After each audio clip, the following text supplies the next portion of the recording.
Hola, ¿qué tal? ¿Cómo están? Buenas tardes. Hoy traigo otro tema muy interesante para todos. Traigo un tema que hace mucho ruido. Es el tema del silencio. Se tiene contemplado que el silencio para muchas personas pues no es soportable. Hay personas que le tienen temor o incluso les evoca la sensación de la muerte. Más en lo que es nuestra cultura latina, pues el ruido, la bulla, incluso hay personas que cuando llegan del trabajo y viven solas, tienen la costumbre de encender ya sea la radio o la televisión, únicamente para no sentirse solos. El silencio les evoca esa sensación de soledad. Incluso algunos consideran que el silencio les evoca la sensación de la muerte. Para empezar, podemos decir que en nosotros los latinos el ser muy bullicioso, el hablar mucho está catalogado como algo bueno, aunque no es así para las personas de Medio Oriente. Ellos consideran que una persona que habla mucho, por ejemplo los japoneses, los chinos, una persona que habla demasiado, la tienen contemplada como una persona falto de cultura, de conocimiento, incluso llega a parecer una persona charlatana. No les da confianza a una persona que habla demasiado. Cosa contraria en América Latina. En América Latina una persona demasiado callada pues comúnmente no escala en las cuestiones laborales, sociales, porque es muy callado, es muy tímido. Pero el silencio, a pesar de que puede evocar esto, también es una herramienta básica o importante en algunos medios.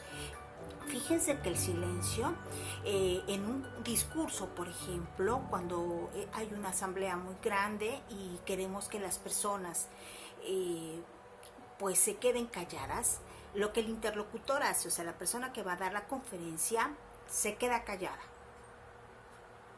Entonces todos se callan en ese instante. Es como una forma de evocar al silencio. Otra es la de las negociaciones. Cuando una persona va a vender, comúnmente trata de no hablar mucho, o sea, sí vende y muestra, pero deja que el cliente sea el que hable, sea el que pregunte. Entonces el vendedor, un buen vendedor, debe quedarse callado, dar solamente algunos básicos, pero no hablar como merolico porque entraría la desconfianza. Tú no sabrías las necesidades de tu cliente. Es una técnica muy importante la de callarse como vendedor, dejar que el cliente sea el que diga, oiga, y son de pie los sillones si es que es un vehículo o una casa, oiga, las ventanas son buenas, oiga, el lugar es así, el lugar. Entonces tú vas contestando a lo que tu cliente te va preguntando, pero no le vas dando información que a lo mejor para él no es necesaria, e incluso puedas dar una información que pueda no ser benéfica para tu venta. Otro caso es para cuando estás entrevistando a una persona. Muchos entrevistadores utilizan el silencio. Más si tú quieres saber un poco de esa persona, de la que estás entrevistando, entonces comúnmente te quedas callado y la persona empieza a hablar. Las personas no soportan el silencio. Entonces, incluso las mamás que quieran saber de algo del niño, tú llevas a tu niño enfrente, le haces la pregunta, ¿por qué hiciste esto? Y te quedas callada hasta que él te responda, no dices nada. El niño puede empezar a decir, no fue mi culpa, lo que pasa es esto, y él va a sacar la información. No es necesario que lo atosigues con muchas preguntas. El silencio es una herramienta muy importante. Bueno, hoy quería explicarles de dónde surge lo del minuto de silencio. En realidad tiene más de un siglo practicándose esto del minuto de silencio, aunque en realidad no empezó como un minuto de silencio, sino como 10 minutos de silencio. En realidad se llevó a cabo por primera vez en 1912 en Portugal. Allí, para rendirle homenaje al barón de Río Branco, el señor José María Paranós, el 13 de febrero de 1912. Como él era un ministro de Exteriores, el Senado decidió hacerle un homenaje después de su fallecimiento. Como lo respetaban y era muy amado, muy querido, pues entonces decidieron darle 10 minutos de silencio y que todos los que estaban en el Senado iban a rendirle homenaje guardando el silencio y dejando de hacer las labores. Posteriormente, 6 años más tarde, el alcalde de Ciudad del Cabo, Sir Harry Hunt, declaró 3 minutos de silencio por los fallecidos en la Primera Guerra Mundial.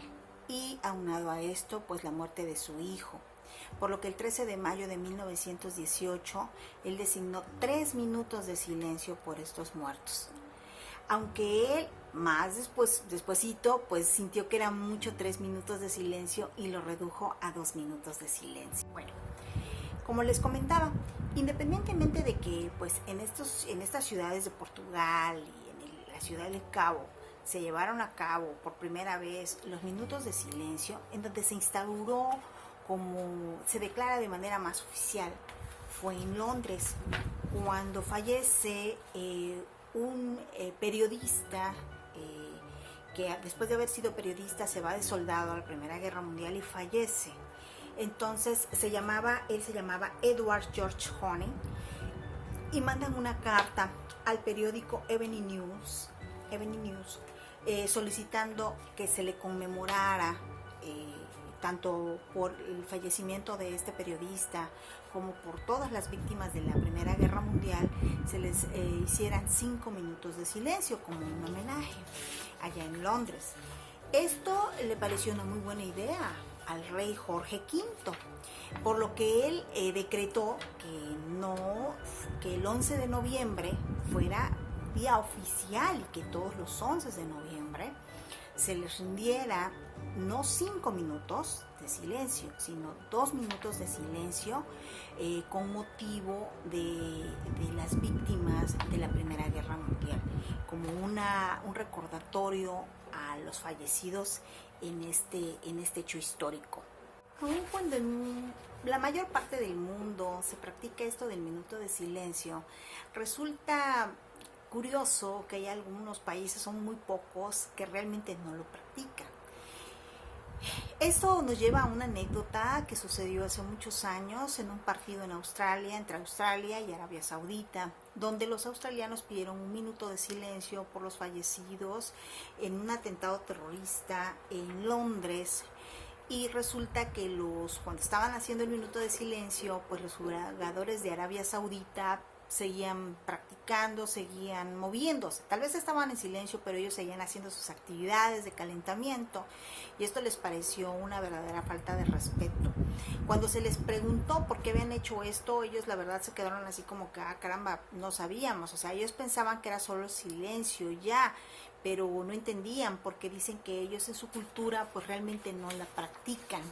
Entonces se puede decir que no en todas las partes del mundo el minuto de silencio puede conmemorarse como un acto de solemnidad. Yo sé que tal vez no todos los que me vean pues son católicos, pero la mayoría, y muchos incluso tengan religiones diferentes, ¿no?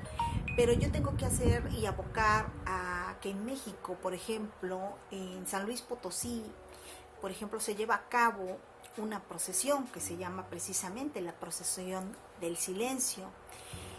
Esta procesión del silencio se dice que data desde la época de la colonia, aunque su versión más moderna es la de 1954. Se hace por medio de cofradías católicas, en donde se reúnen, y es como una forma, un ritual de luto hacia el fallecimiento de Jesucristo.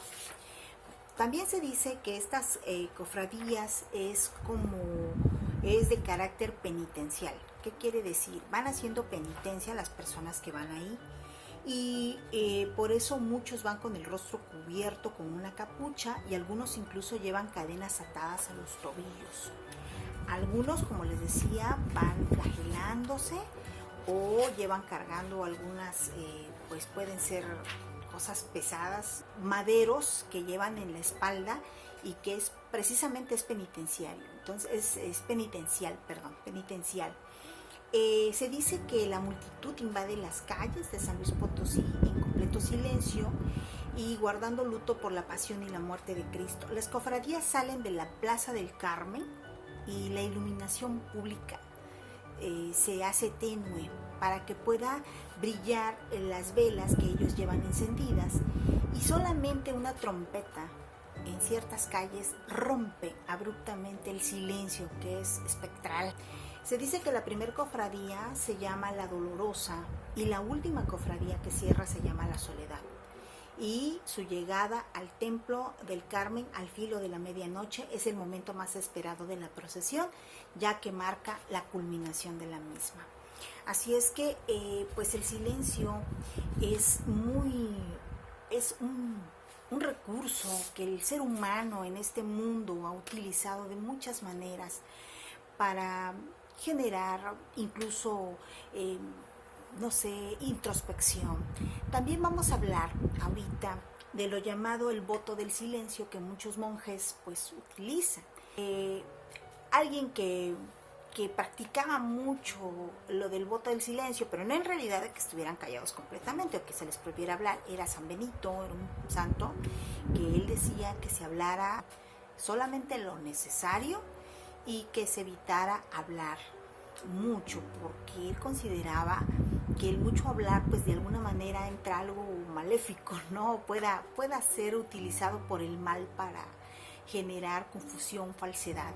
Entonces se dice que el silencio viene a ser un recurso humano, un recurso que los seres humanos han utilizado para demostrar respeto, para demostrar manifestación, para manifestarse, para incluso un recurso para hacer hablar a otra persona, un recurso para demostrar de alguna manera algo no tan positivo, ¿no? Algo que puede evocar dolor, repulsión, tristeza, luto, ya vimos, o simple y sencillamente como en el Medio Oriente para generar introspección, se usa mucho en la meditación. El guardar silencio, el ser silencioso para ellos es como tener esa parte del espíritu en paz, es como calmar las aguas, dijeran los senseis. Entonces es muy importante que nosotros tengamos en cuenta este tipo de recurso en nuestra vida y aplicarlo sabiamente, involucrarnos más sobre este tema del silencio para quienes quieran saber cómo podemos utilizarlo y cómo puede ser una ventaja, ya sea si tú eres un vendedor, si eres un reclutador de personal, si eres alguien un negociador. Pues el silencio es un recurso muy importante que si tú lo sabes utilizar bien, puede generar una buena utilidad y satisfacción con respecto a buenos resultados en tu trabajo. Entonces es importante que nosotros como seres humanos veamos en el silencio un recurso que nos puede ayudar al día a día y también para entendernos introspectivamente, hacer introspección de vez en cuando, quedarnos en silencio, escuchar lo que nos escuchar el silencio de nuestro propio entorno, ¿no? Y a lo mejor nos percatamos de cosas que no nos habíamos dado cuenta que existen. Bueno, y ya para ir concluyendo, es importante tomar en cuenta que dentro del arte el silencio también ha tomado una parte muy importante. Es increíble lo que les voy a contar, pero bueno, primeramente en el cine ustedes saben que existió el cine mudo. Y dentro de ellos, pues cuando decimos cine mudo, todos nos acordamos de Charles Chaplin o del Gordo y el Flaco. Y son personajes que sin hacer y emitir un solo sonido entendíamos lo que estaba pasando. Creo que a veces el sonido, la carencia de sonido nos hace desarrollar nuestra intuición, nuestra observación, y eso es muy importante. Pero quien también utilizó el silencio en sus obras de arte fue aquel mimo famosísimo, el mimo más grande del mundo, Marcel Marceau, que, bueno, en su caso él decía: tenéis que entender qué es el silencio, cuál es el peso del silencio, cuál es el poder del silencio. Marcel Marceau, ese gran mimo que pues no hacía más que con su mímica hacernos reír y sin decir una sola palabra entendías lo que estaba expresando.